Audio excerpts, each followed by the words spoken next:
Welcome back to Dungeon Not Included. We're finally not doing Tears of the Machine. We are doing something new where we don't know what the hell we're going to do.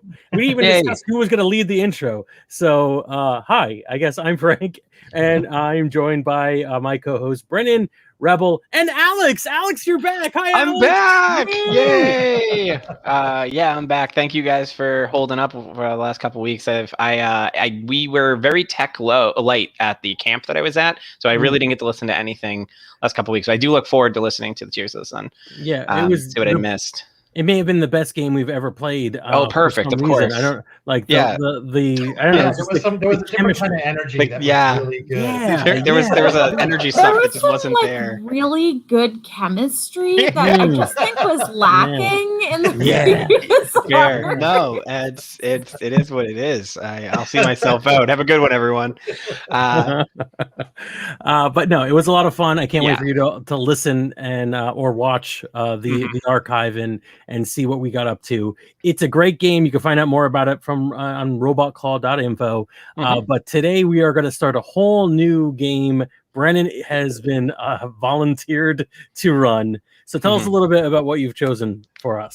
So we put it up to our fans as to what we should do on the show next on our Discord, and 2 fans voted for Shadowrun, which was more than any other game. Planning an actual play podcast is exactly like planning a game night with friends. Oh yeah, nothing ever. You know what though? Like it does show you, like, if you really want your voice to be heard, you should be on the Discord with us because we will listen. There's Yep. But I have run Shadowrun, the official game, before, and I'm not a huge fan of the system personally. So we're going to be doing Runners in the Shadows by Mark Cleveland Massengale, which is a Blades in the Dark hack of Shadowrun. And I will warn people, I have never run Blades in the Dark or any Blades in the Dark hacks before, so this will be a first time for me. But I have played it, so at least I'm somewhat familiar with the rules and tropes of Blades in the Dark. Nice. I'm excited to play any non-crunchy system in an actual play podcast. I don't mind crunch. I do not mind crunch, but I'm not going to say Blades in the Dark is non-crunchy, but that's all right. Yeah. Is it a little? Oh no. Well, not that crunchy. It has moves, but there's a lot of moving parts to it. Sure, but most of that is on my shoulders, though, not on your shoulders as players. Yeah. Generally, when is you it switch, any more crunchy than, say, Vampire the Masquerade, which we have already played? Okay, no, it's not more crunchy than that. Yeah. I filed off so many edges of that game just to make it playable, and it's like very like Vampire was, or World of Darkness games were like presented as this isn't D&D where you're gonna have to worry about encumbrance, but like, oh man, it's still difficult. A lot to get through. Yeah, they were trying to go the indie direction, but they just didn't have the technology at the time. That's really what it was. So. Well, yes and no. I mean, I think that we've seen that if they wanted to go lighter, they could have gone the route of PBTA, and not that PBTA existed yet, but the at the time, heavy lifting and machinery at the time is 2d6. Like, I think we still no. But here's the thing: the 90s are another time. In the 90s, they didn't think that you could do any kind of tabletop role playing without a full set of D20 dice. Right. So that's Rebel, tell us more about what the 90s were like. Yeah. Please inform us of the 90s. Rebel. Well, as a historian who didn't live through them, I think I have a better perspective. You don't have rose-colored glasses. Got it. I'm not mired. I love the archaeologist perspective of the 90s. I agree. No, that's solid. That's a solid argument. All right. So I'm excited about this. So what we're going to do is we're going to start with the character and crew creation today. We may not get through the whole thing in an hour, but we can decide at the end of an hour whether we want to continue going, depending on how much we have left. The The first thing we're going to do is pick playbooks for each of you. And I shared those playbooks with you earlier today. To go over what they are, there are several non-supernatural playbooks and 3 supernatural playbooks, which are the people who can do magic. Because Shadowrun is a cyberpunk game which has magic has returned to the world in the starting in the year 2000. Perfect. Yeah. The far off future year of 2000. Our game will be set in like 2050 or something, so still future to us. But the idea is that some people have transformed into supernatural creatures, trolls and orcs, and elves and dwarves. Love it. There's also magic. There's several distinct flavors of magic. There is the sort of Western traditional magic, which is practiced by mages, and then there is a more spiritual, spirit summoning type of magic, which is practiced by people called shamans. The magician playbook you could go either way with. So the playbooks are the face, which is your representation and planning, making deals kind of character. The hacker, who is the software and gathering information person, if you want to be in cyberspace. The muscle is good at winning fights with violence and intimidation. The punk, who's good at burglary and vandalism. The rigger, who uses technical skills and is working with chemicals. The snake is good at social engineering and manipulation. And the trigger is good at tracking things down and shooting them. And then the 3 magical playbooks are the adept, who basically uses magic to enhance their own body.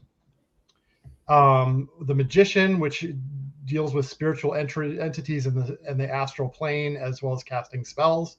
And the technomancer, which is good at dealing with emergent entities and resonant realms. And emergent entities are essentially spirits of technology. Okay. Just a quick thing, since this is an actual play podcast and this is how the sausage is made. Brennan, are you using your mic that's in front of you, or are you using a web mic? I think it may be choosing.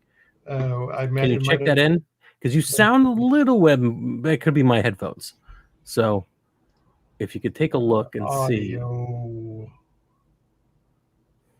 And for everyone else, or my fellow players, I was thinking magician or technomancer.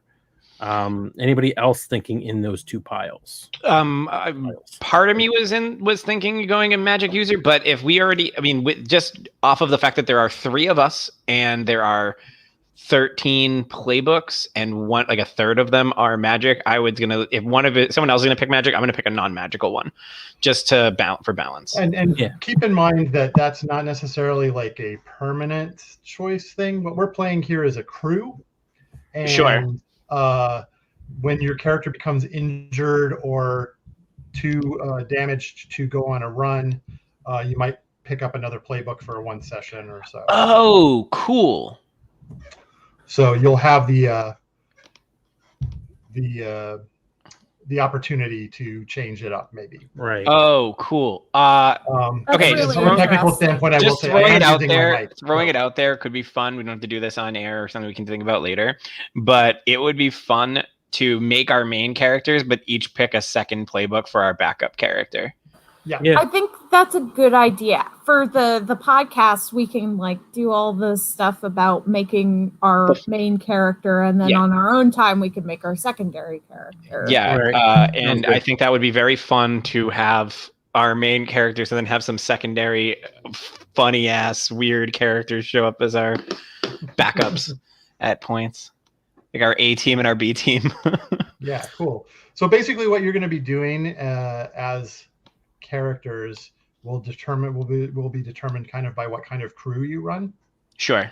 So we can talk over that a little bit too if you want to. So maybe you mean like, so there's different types of crews. So like, are you saying like if we hear, is there like a list of types and then we pick from that, and that'll help us? 6 types of crews that determine sort of what kind of jobs they do. Okay. There are assassins who are killers for hire. Couriers who transport illegal goods. We haven't done that before. We've never been a ragtag green team of adventurers who also transport things from place to place. So that could be a new interesting direction to take this podcast. Right. Occult, which are acolytes of a forgotten tradition. Mercenaries, thugs and soldiers. Radicals, extremists and vigilantes. Or shadows, the prototypical crew of Shadowrunners, which specialize in burglary, espionage, robbery, and sabotage for corporations. Oh, that sounds fun. That sounds what I want to do. That does sound like a lot of fun. Yeah. So I figured I'd bring this up because it's something I've noticed is that we have, for the last few arcs, excluding this previous arc, we've been kind of all picking certain genders, and I think we should like expand a little bit. Like, This is not to say that people can't play men anymore, but like pretty much every crew we've had has been 2 men and a woman. Yeah, it's fair. So I think we could diversify a little bit. Sure. Cool. So what were you thinking, Alex, as far as a playbook? If we're going to be going for a espionage spy with like kind of thing where we're going to be like slipping into other corporations and messing with their stuff, something like being either a hacker or the face would be fun. Those are the 2 that jump out at me. Either being the person whose job is to help get us through the door by being, the charming person, or person who gets us through the door by hacking the crap out of it. I think those would be fun. I also offer that same thing though, because of that. I actually think so. I know you were thinking already either magician or technomancer, right? So if it's not hitting too close to that, I thought that maybe trying to be a face-ish character while being an adept who can change their physical appearance and stuff could be kind of fun. Yeah, the adept is really more about mystical martial arts, I think. So. Well, just like I was looking at like transmorphic, like you can perform significant alterations to your face or skin, making it difficult to recognize, stuff like that. Could be. Yeah, cool. But I can also go face if we want just the adept with transmorphic would be good. That would make sense. Yeah, so since other people are gravitating towards magical characters, I think I'll make my magical idea my secondary. I thought the technomancers were pretty interesting, but that's a secondary. For primary, I'm thinking if we want to go the shadow route, probably we'd want to have like a snake on the team. Sure. Right? Somebody who's good at that. Or something that could be fun is to have the punk, because being a punk is like one of my favorite tropes. So is it? I stole your thunder in the last game. So. Well, every time I've played Tears of a Machine, I've been a punk. So I'm kind of the most punk thing you could do. I want to expand my horizons a little bit. So cool. But I'll I may reclaim my throne this arc. Well, if as an alternative, and certainly both punk and snake is cool, we can theoretically do adept magician technomancer and be like the weirdlings, right? The weirdlings. So a weird crew. Yeah. I'd be cool with that too. But obviously play what you what it could also be Alex? Really fun to like have a crew of magicians, except like one of them's just like a normal person. Like he's a street magic? Find a fan street Choose magic. this car. Yeah. What's that behind What's your that ear? behind your ear? Oh, it's the plans of the secret weapon you've been building? Oh. Snake the Pretender, and he pretends like he's a magician or they're a Right, yeah. magician. Part of me is drawn immediately to Trigger just because you get a pet. Mm-hmm. A hunting pet. You get a pet? You get a hunting pet. Shit. Oh, man. Right? Oh, that's so tempting, though, because, after watching The Suicide Squad, I've been obsessed with rats. And Yeah, it would right? just be cool to have, like, a little pet rat. Yeah. My own Sebastian. Mm-hmm. Yeah. Hunting a killer pet. Your hunting pet gains potency when tracking or fighting wounded targets. It gains a special ability, Crowd Control, Sapience, Swift. Take this ability again to choose additional special ability for your pet. Yeah, I mean, part of me wants to just have a cool-ass animal. I don't know if that's enough for me to... you know what? If you want to do that, you can. I think I'm going to keep going with the Adept. I think the Adept looks fun. Okay. Yeah, don't overthink it because Yeah. it's not an hour. So my idea came to me earlier today while watching Fantastic Fungi on Netflix. Mm-hmm. Get that Netflix money. No, we're not being paid by Netflix. That would be awesome. I'd love like a month free even. Man, I Not wish even a we were payment, being just paid by Netflix. free of Netflix. I mean, I have to pay for my stolen Netflix. All right. Yeah. Anyways, no. So a magician cult leader who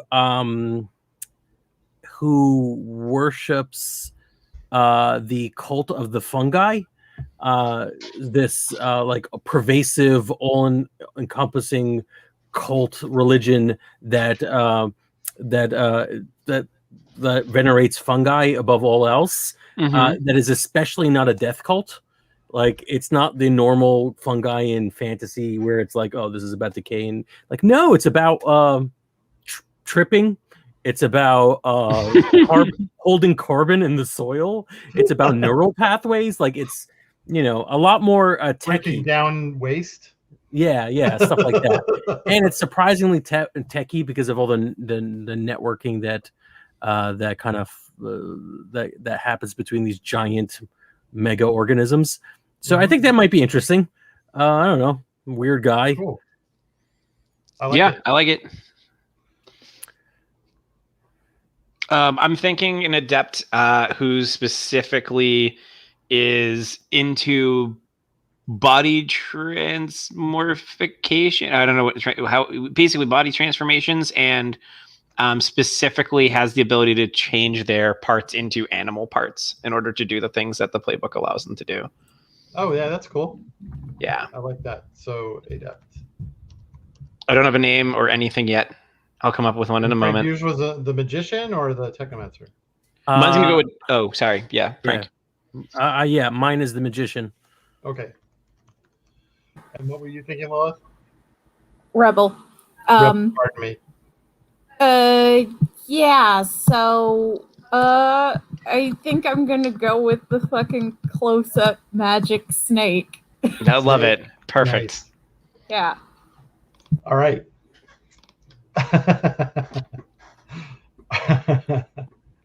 Perfect. All right. So the next thing you're going to do is you choose your heritage.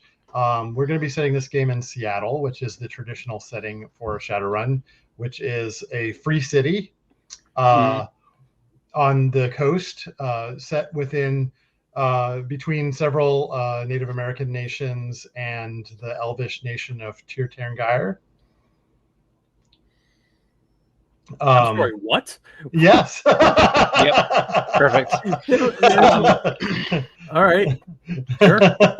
So if this is cool, I think I want my character to still be feeling out who they are. I want their backstory to be that they don't know their origin, and because they're constantly both on their, because I think growing up they didn't have a lot of control over what their skin and body does.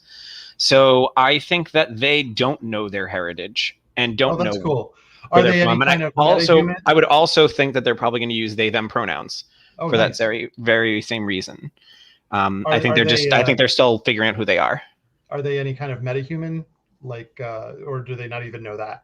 I think that they just don't know. I think that the adept thing for them isn't a choice. I think it's just how they were born, and that their body reacts. It used to just react to stimuli in different ways, not always positive.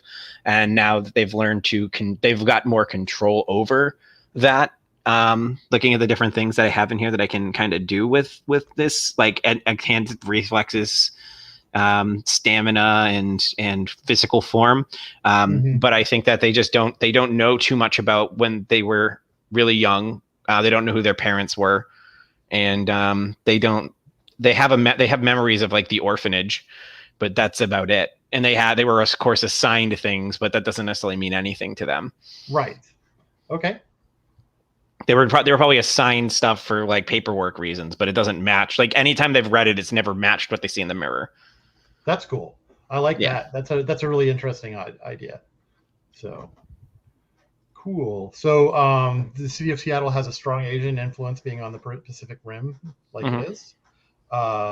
And there's also a big resurgence of native cultures in the U.S. because they kind of got magic back a little bit before everybody else, and were able to reclaim a lot of their land. Very cool. Nice. So, Rebel, what are you thinking for heritage? Since I'm playing a sneaky lying manipulator, I think I'm gonna go with a white person. Sure. Very nice. And they're gonna be French. I haven't decided gender, but very, very odd, standout-ish French person. Okay. Are they any kind of metahuman? What flavors of metahuman are there? So there are dwarves, elves, orcs, and trolls. So I know what those words mean in Dungeons and Dragons. Sure. But what do they mean in Shadowrun? There were some elves who were essentially pretending to be human while magic was was receded, and when it came back, they came out as elves. So there are immortal-ish elves, but there are also people who transformed into elves when magic came back, who are of much younger heritage. The elves have sort of their own culture because of these people who had been living in secret among humans.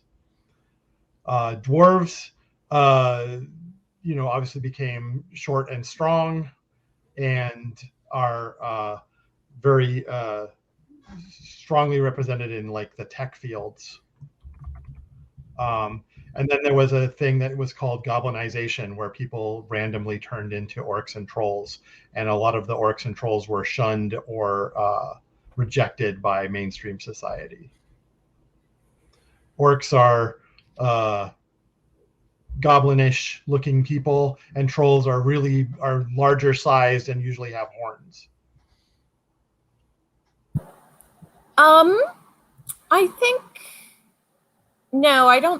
think this person is just a standard flavor human. Standard flavored cishet white dude who's just a terrible person. I have never played a cishet white dude in my life, and I never will.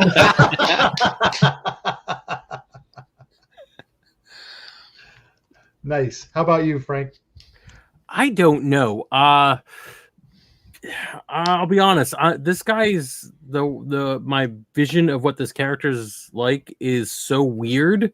I kind of don't want to put that weirdness on any human race or gender or anything. Like, it feels weak. Like, I don't want to make this guy this character is going to be so awkward and disturbing potentially. Like, I don't want it to say something I'm not intending to say. So for that reason, I kind of just want to pull it out of the human box. Okay. It's just not like, I guess, an elf, just because like, oh yeah, elves like trees, and this is gonna be a weird elf who likes mushrooms. Perfect. Okay. Yeah, I knew we were doing Shadowrun, and I never even thought about it for a moment what I would be. So I'll be an elf, damn it. Okay, cool. Do it. So there are Sure. elves of Asian descent, of American descent, of South American descent.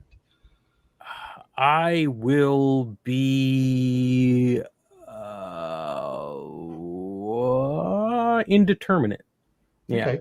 Yeah, I don't. Yeah, I might be one of those immortal elves. Okay. Yeah, Cool. that's fine. I'm one of those immortal elves. I was hiding this entire time. Possibly immortal elf. Yeah.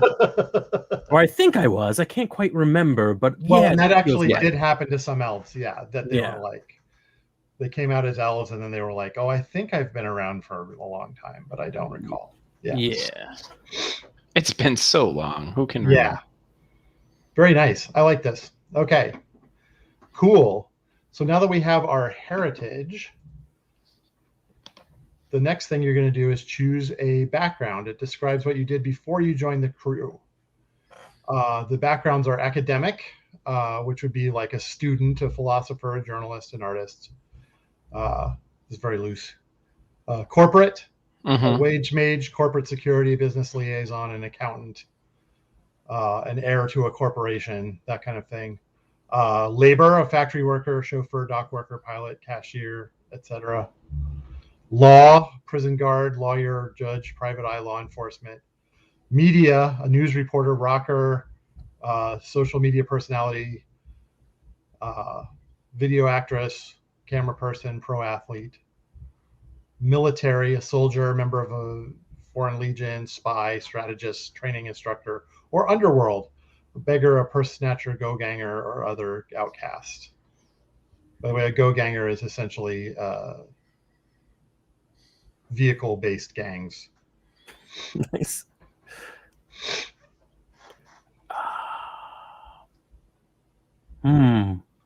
So this is kind of where you were before you decided to become a Shadowrunner. Yeah. Right.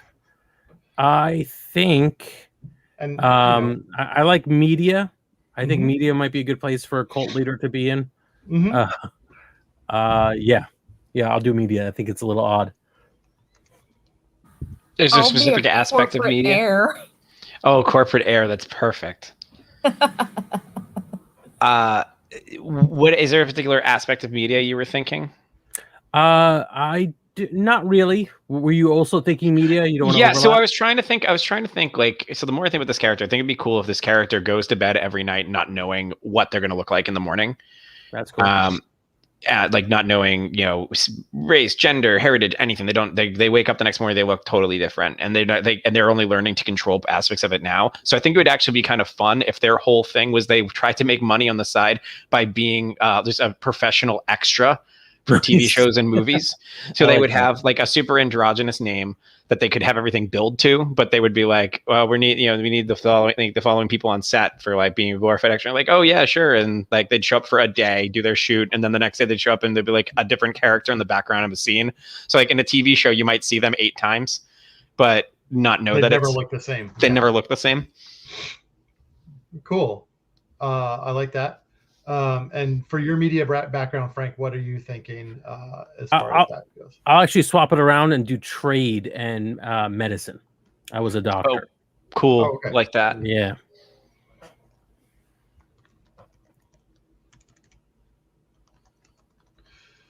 And as a corporate heir, what sort of made you become a Shadowrunner? So I think hostile takeover. Character just generally objects to the way things are run, and so decided to rebel by becoming a criminal. Nice. Okay. There may be people looking for you then. Yeah. Oh, for sure. Yeah. So is your goal then as a Shadowrunner within a group that takes down, there's like espionage and takes down corporations and stuff? Are you trying to work to take down your own corporation from within in order to fix it? Or are you trying to take down competition in order to make things easier for yourself? Yes. I love that. All right. So the next step is to assign your action docs. So one of the things that I will definitely say, there's a thing about being documented as a person, whether or not you have what is called a social identity number, which I think, Alex, you definitely don't.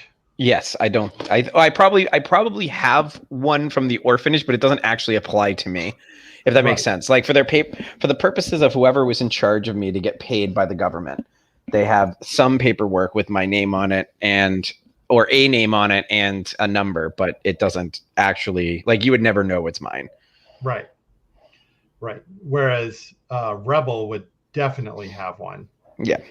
But you're not using it. Right. Because I don't want them to find me. Yeah. I think I probably have a fake as well in order to work my job. Right. That makes sense. I need to get paid. You probably have essentially a shell corporation that is the agency that keeps sending these people over. Yeah. Right. Mm-hmm. Yeah. Right. Yeah. It'll be like whatever. Then my name has, like, it'll be like an acronym with my character's name in it or something like that. That keeps just sending over extras for your. Yeah. For your we phones. should do Easter eggs to our own games. It'd be Merryweather's ad. Yeah. Very good. Right. Like Nice. that. Yeah, I think I definitely have an ID. This cult is not really a cult; it's a religion. It's actually the biggest religion in the world, even though most people don't know it. Okay. I mean, in terms of biomass. In terms of biomass, biggest religion in the world. Okay. Because I was going to say, is your cult like an opt-out kind of situation? Like everybody's in it until they say they're not? Yes. Yeah, I think so. I think, like, hey, if you make sure your body doesn't rot, then more power to you, I guess. Oh, you've eaten a mushroom? Okay, you're in the cult. Sorry, that's how it works. But it's very new age, so it's not like I'm gonna do anything about you being in the cult. That's fine. I'm just like, we're all connected, man. Yeah. Literally, by like spores. Disgusting. Yes. Okay. So you're gonna have some dots already placed in your actions. If you take a look at your playbook. Okay. You're going to be adding some now. No action rating can have more than 2 dots at the start of the game. Okay. Okay. How many do we get to put in? You're going to be putting in 4. So you're going to put 1 dot in an action that you feel reflects your heritage, your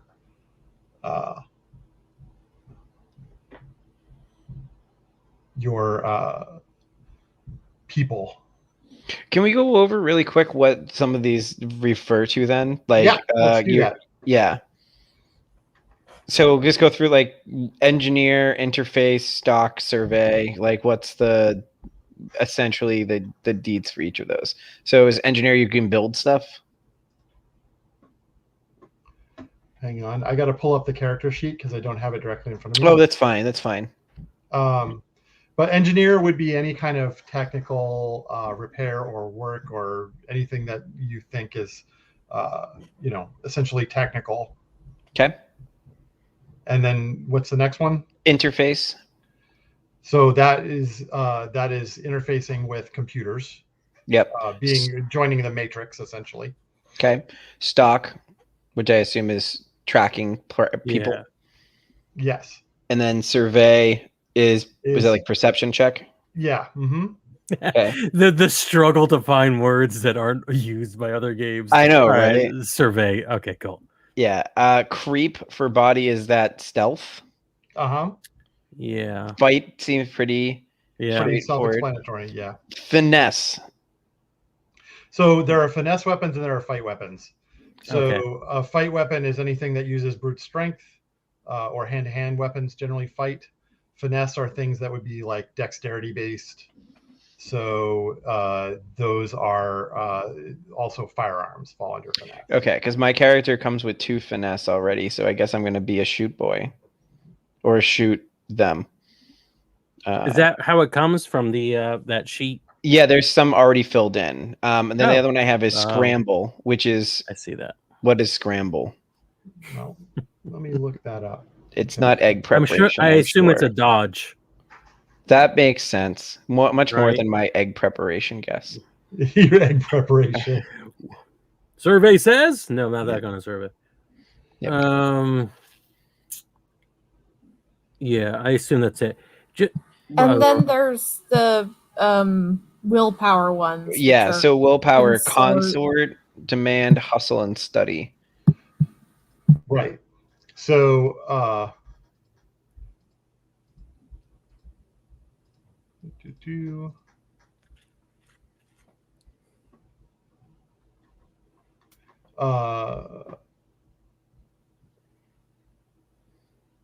consort. And this is the problem, is this is a little different than Blades in the Dark standard, so I'm looking these up. Yeah, that's fine. Consort is essentially your ability to talk to people. It's like your rapport. Sure. I think demand might be like an intimidate, different kind of talking to people. Intimidation.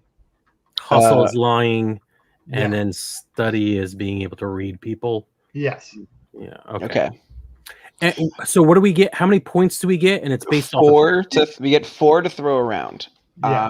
What can I ask? Do you mind if I ask, what does everyone start with, just so we can get an idea of who might be doing what role? I would get study and assess. Okay. I have 2 hustle, 1 study. That makes total sense for your character. I have finesse and scramble, so I'm a fight them.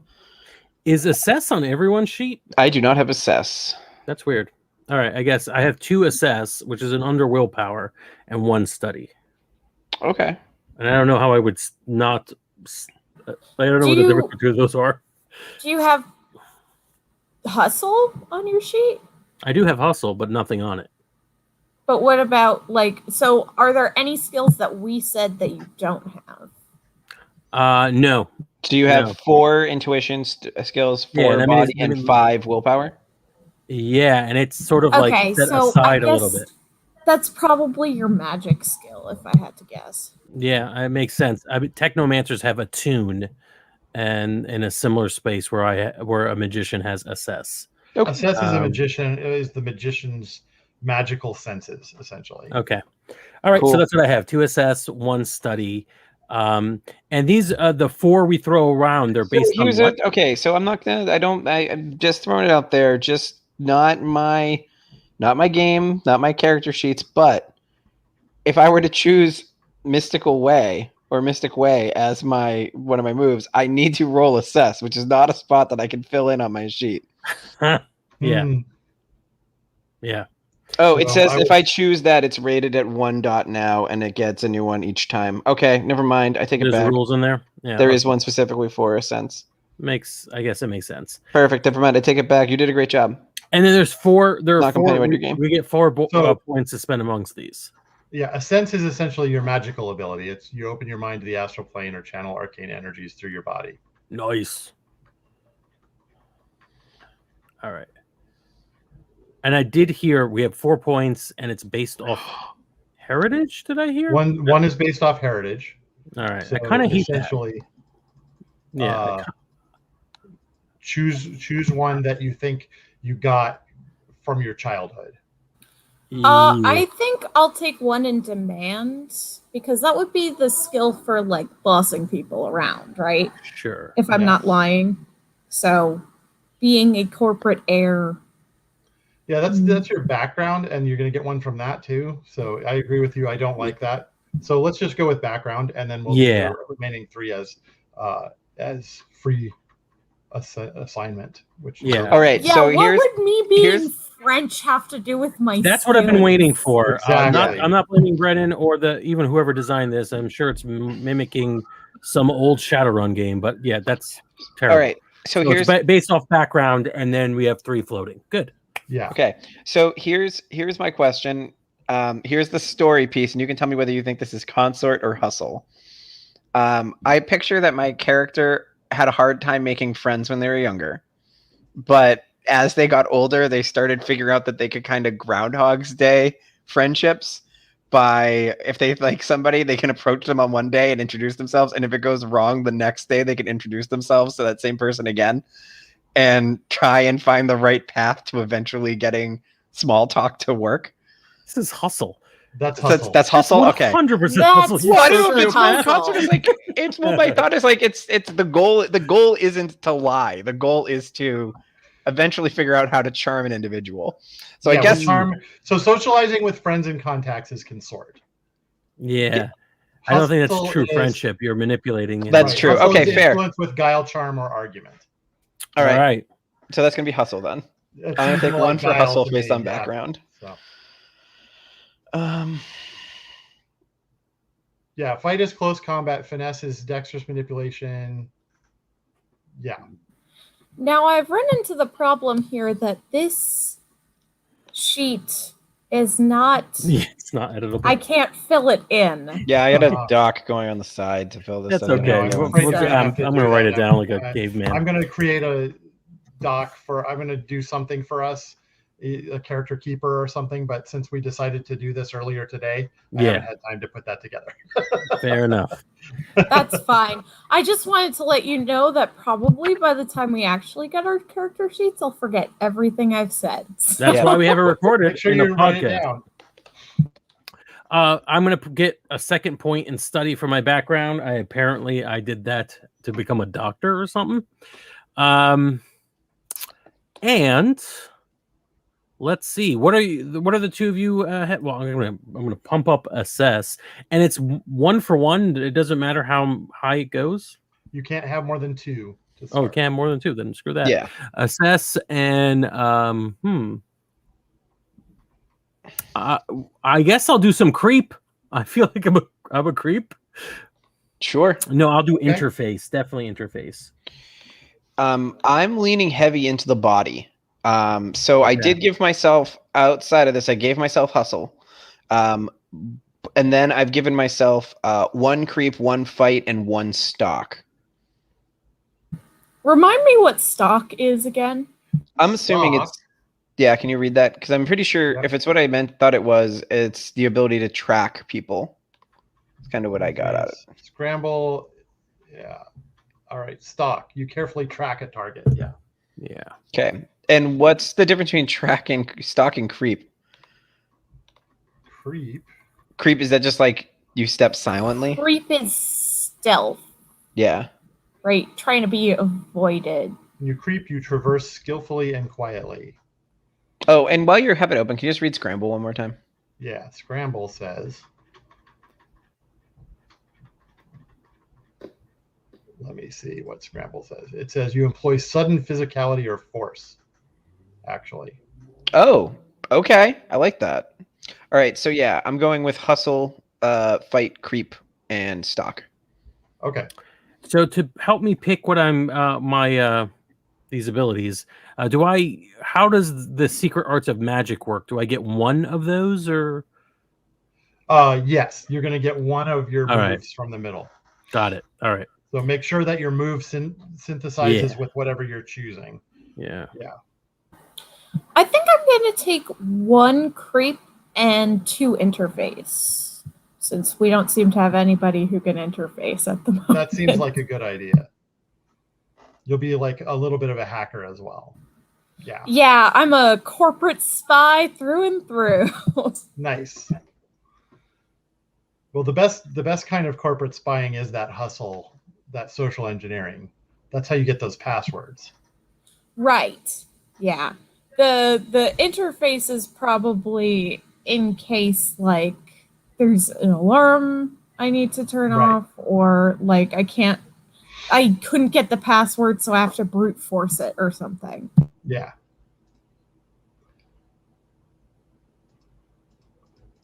Engineer. And creep is, of course, so that nobody catches me while I'm downloading all their data. Yep. Yes. So the two of you, can you remind me of what you've got now that you've settled on? I have 1 demand for my background, 1 creep, and 2 interface. Okay. And the ones you came with? I came with 2 hustle and 1 study. Perfect. I have 7 pips when you're done. Yes, I have 1 stock, 1 creep, 1 fight, 2 finesse, 1 scramble, and 1 hustle. Okay. I've got 2 assess, 1 study, and I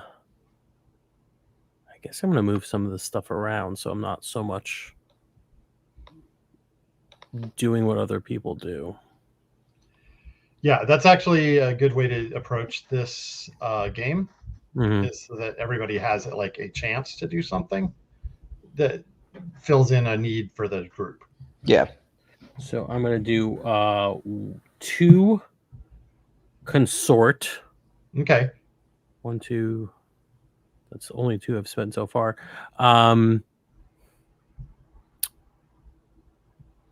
Survey. Yeah. Right. Okay. We'll do 2 for that. And I think that's it. Yeah.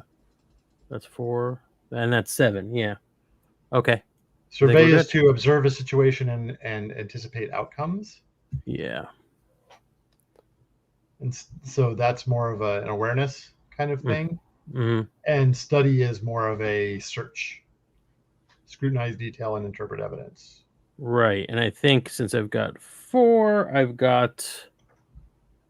have the 7 pips. So 2 consort, 2 survey, 1 study, and 2 assess. All right. Nice.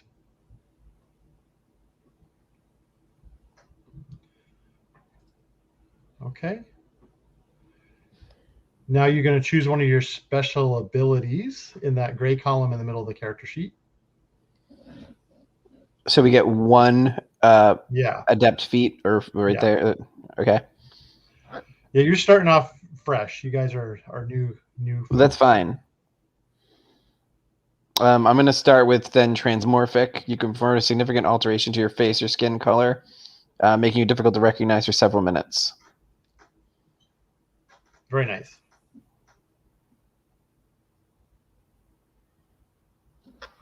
How about you, Frank? Have you decided on one? Ooh, I don't know which one's more fun. Conjurer, you can use assess to force a nearby astral entity to appear before you and obey a command you give it. Or astral occultist, you know the secret ways to consort with ancient powers. Once you've consorted with one, you get a plus 1d to demand cultists who worship it. That's kind of cool. You know what? I think that's too much leaking out to other religions or other cults or whatever. I don't see this person doing that, so I'm going to go with conjurer. Okay. I'm gonna bring things forward and just bring forth those mushroom spirits. Yes. Based on how I've conceptualized this person, I'm going to take linguist.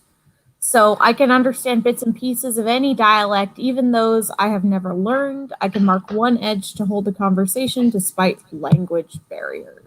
That's extremely cool. That's cool. I like that a lot. Yeah. It's a good one.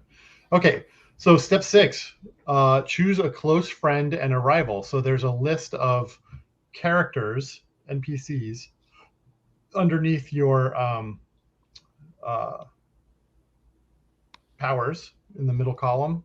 I see. And you're going to mark one who is a close friend or longtime ally or family relation or lover or something. And you're going to choose to put an upward arrow next to that. Here, let me put this on my little sheet I got running here. Yeah, just like an up caret or whatever you want to do.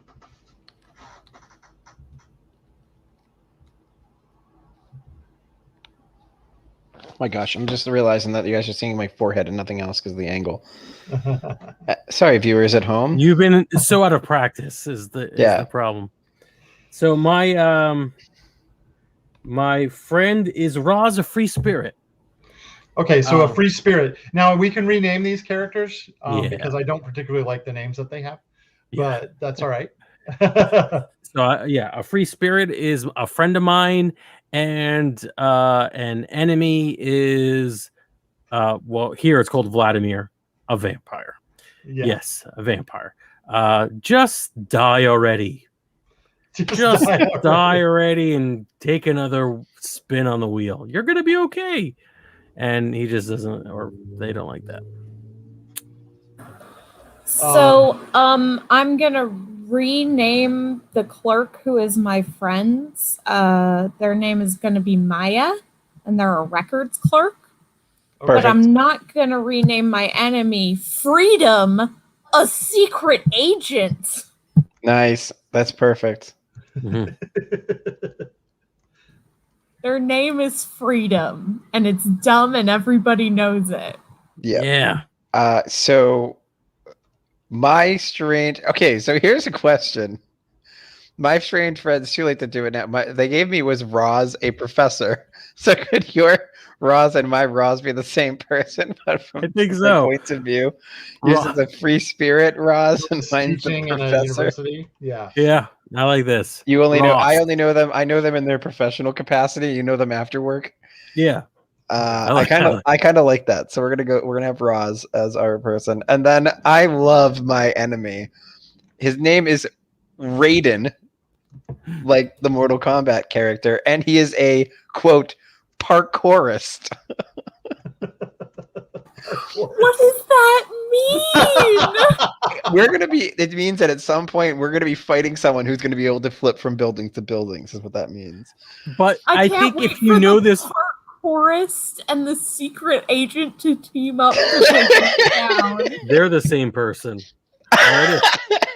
A parkourist vampire secret agent. I love that. Mm. All right.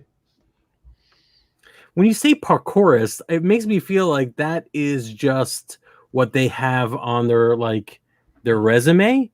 Oh yeah, and they actually work at the same in the same industry as you do. They're looking for extras.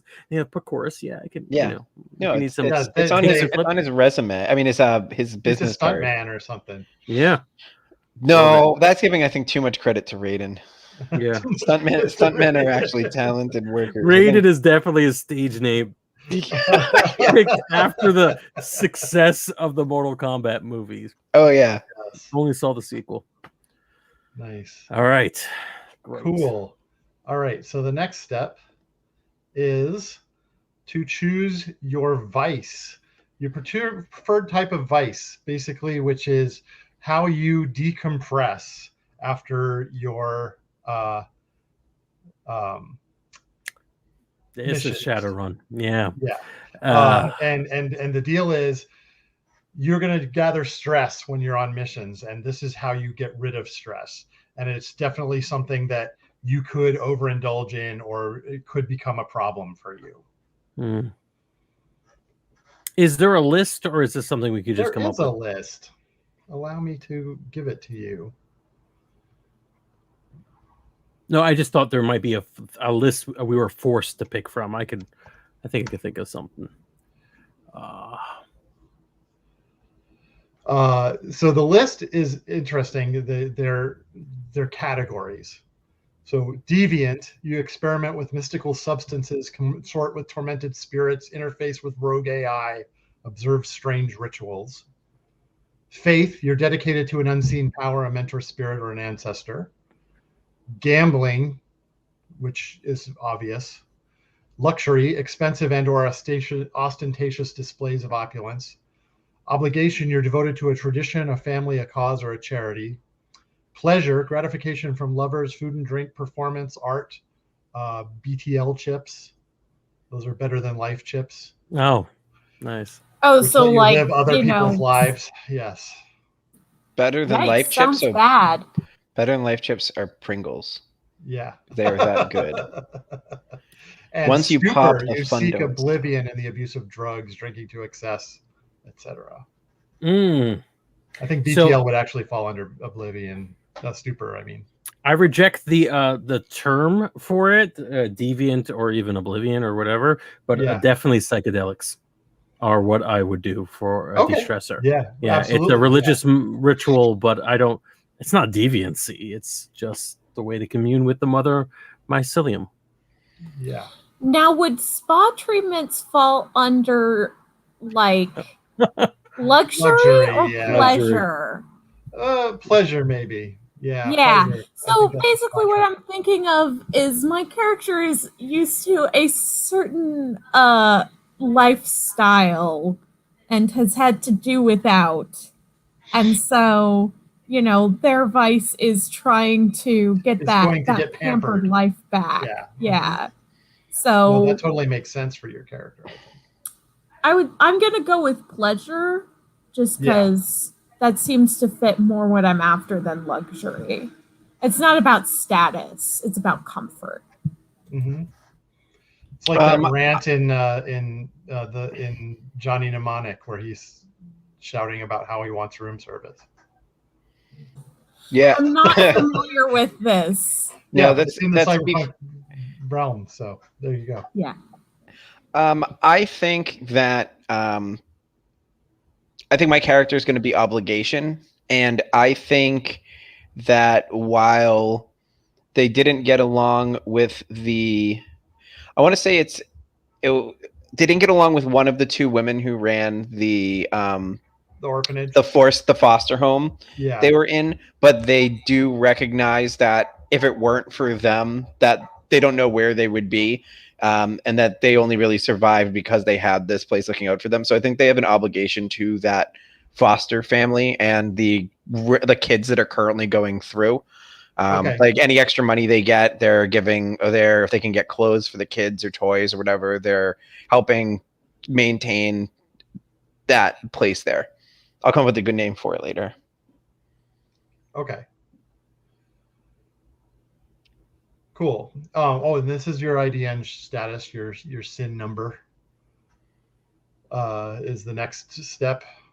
You can mark down whether you're undocumented or whether you're documented, corporate or national. Having a SIN counts as an assist to acquire assets during downtime activities, but you have to do it in your real name. So what's the difference between corporate and national? I think I know, but just to clarify. Well, certain nations will issue the numbers, but corporations will also issue them. So you could have essentially been born in a corporate arcology and been given a corporate number. Yeah, so I'd probably have a corporate number. Yeah, you would. I probably. And you can always choose not to use it when you're doing your asset building. And you would probably have a national one. You're thinking, Alex? Yeah, I definitely have a number and a name. That is what has been given to me. I don't go by any of them. I don't recognize any of them. I basically just use that at this point as a way to get me jobs and whatever goods and services that require me to give it. I'll give it to them and say, yeah, my name is blah, blah, blah, and here's my number, because there's a record of it. But the minute that I'm done handing it off, I don't go by that at all. Or you could say you're undocumented just because the biometrics don't work. Oh, that's cool too. But how would that affect? We'll figure it. Yeah, I'm undocumented. Have a fake one. Yeah, I'm undocumented with a fake. Yeah. Probably the one that I was given as a kid was a fake.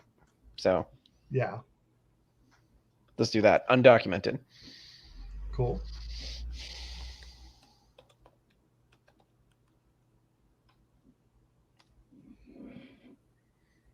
Okay. And how about you, Frank? I think I'm documented. I think I'm part of a established faith. Okay. Yeah.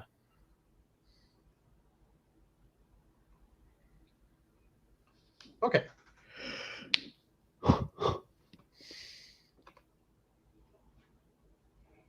So now the last thing we're going to do is choose special items or implants. That's not quite the last name thing, but anyway. There is a list of equipment in the central gray column. Items. Yep. If it is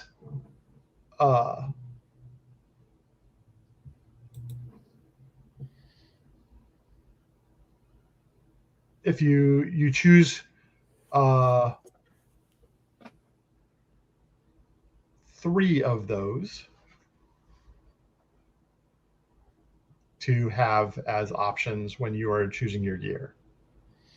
So when I'm choosing gear, I can pick from the boxes that are in the center. So because there's only 3 boxes for me to choose from, and then there's a whole bunch of boxes for like That's pistol, generic. quiet weapon. That's anybody has access to those. Yeah. So what I'm saying though is, do I only get 3 for both charts? Is that how that works? No, you only get 3 for the gray. So if you only have 3 there, then they're automatic. Oh, okay. Sweet. Yeah.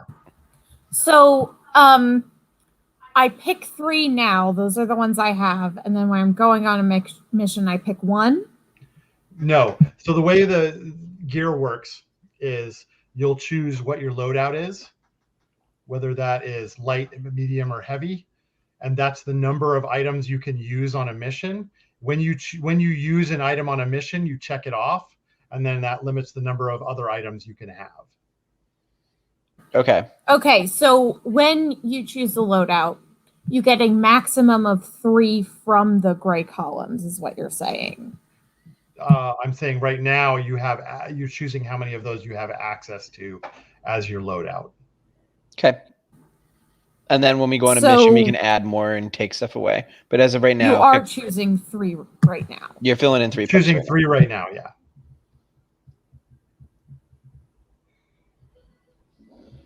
Alex doesn't have to because there's only 3 on his sheet. I'm gonna go. Sorry, you go ahead, Frank. Okay, I got fine sensing focus, arcane reagents, and a paracritter. Yeah, whatever that is. I'm assuming it's some sort of paranormal critter. Yes. Yeah. I unraveled it. You did it. Okay, so I am going to take a fine cover identity, a fine disguise kit, and a vial of stun lock. Okay, cool. The thing that you can also choose is implants, which are essentially cybernetic or bioengineered implants. I might want that instead of some of the ones I've got, but we could discuss that a little bit later. Yeah, that's fine. Yeah. If you decide that you do want one of those, just let me know. Yeah, it's probably just going to be like, instead of reagents in my pocket, I have implants that I spore out. Right. Okay. So yeah, they're not actually bioengineered implants. They're actually religious. They're benefits of your religious faith. Yeah. That you have symbiotic fungus living in you, basically. Yeah, I've got the world's best probiotics going on. That's right. Rocks. Nice. All right, so now we're going to choose your alias, which is your sort of street name / online handle kind of thing. Oh, well, this is how all games end. We can't name our characters in under a day. This is impossible. Yeah, if you want to think on that till next session, we can do that. I'm fine with that. I need to look some stuff up. Yeah. Okay. Legit. I was almost joking, but it was also 100% true. I knew that we were going to need some more time. Yeah. All right, so that's about an hour, and we've basically made characters. Hooray! Okay. Yep. Let's quick recap of who we are. I'm a weirdo magician fungus guy, rebel. I'm a corporate air manipulator. I'm a adept, shape-shifting adept who is just trying to make their way in the world and probably fighting a lot of people in the process. Nice. So we have a choice now. We can make this an extra long episode and finish our crew creation, or we can go ahead and do that next week. It'll probably take about half an hour. Why don't we do it next week? Yeah, can we do it just because there's a lot of gaps on my sheet that I'd love to fill in. Like I haven't even started to think about my names, aliases. I haven't thought about a couple small backstory things. I'd like to flesh them out before I make any final decisions on my sheet. Legit. Yeah. And go ahead and ask me anything that you want during the interim this week. Yeah, perfect. And what we'll do is we'll go ahead and go through the crew creation next time and probably get started on our first mission. How many eyes am I allowed to have? Like eyeballs or like the letter in your name? Like you know Mississippi. I same Ayatollah. Answer for both. 1.